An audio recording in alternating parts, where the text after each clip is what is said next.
ओम श्री गणेशाय नमः। हरे कृष्णा। कार्तिक मास महात्म्य कथा अध्याय 7। नारद जी ने कहा, हे राजन, कार्तिक मास में व्रत करने वालों के नियमों को मैं संक्षेप में बतलाता हूँ, उसे आप सुनिए। व्रती को सब प्रकार के आमिष, मांस, उड़द, राई, खटाई तथा नशीली वस्तुओं का त्याग कर देना चाहिए।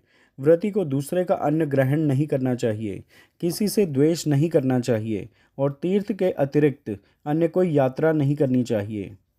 देवता, वेद, ब्राह्मण, गायें, व्रती, नारी, राजा तथा गुरुजनों की निंदा भी नहीं करनी चाहिए। व्रती को दाल, तिल, पकवान व दान किया हुआ भोजन ग्रहण नहीं करना चाहिए।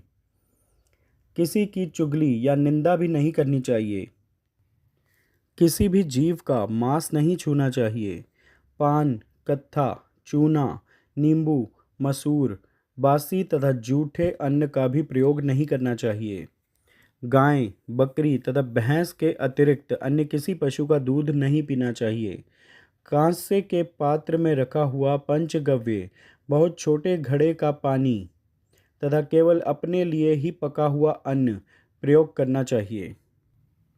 कार्तिक माह का व्रत करने वाले मनुष्य को सदैव ब्रह्मचर्य का पालन करना चाहिए। उसे धरती पर सोना चाहिए और दिन के चौथे पहर में केवल एक बार पत्तल में भोजन करना चाहिए। व्रती कार्तिक माह में केवल नरक चतुर्दशी, जिसे छोटी दिवाली भी कहा जाता है, के दिन ही शरीर में तेल लगा सकता है। कार्तिक माह में व्रत करने वाले मनुष्य को सिंघाड़ा, प्याज, मट्ठा, गाजर, मूली, काशीफल, लौकी, तरबूज, इन वस्तुओं का प्रयोग बिल्कुल नहीं करना चाहिए।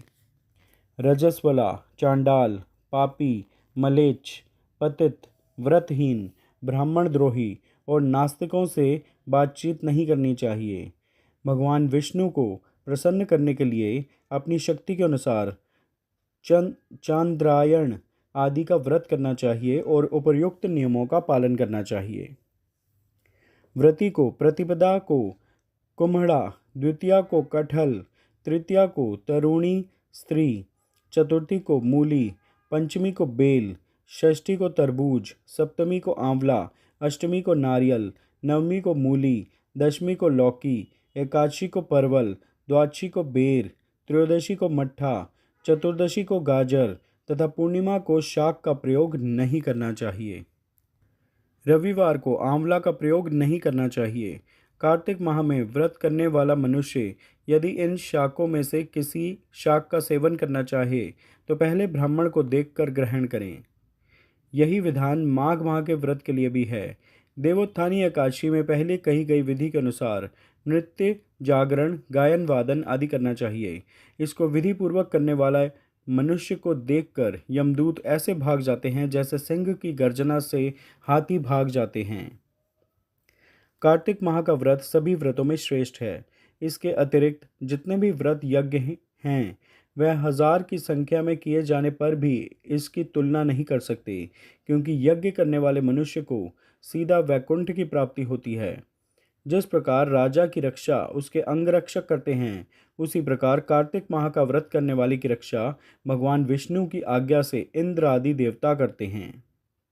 व्रती मनुष्य जहाँ कहीं भी रहता है वहीं पर उसकी पूजा होती है, उसका यश फैलता है। उसके निवास स्थान पर भूत, पिशाच आदि कोई भी नहीं रह पाते।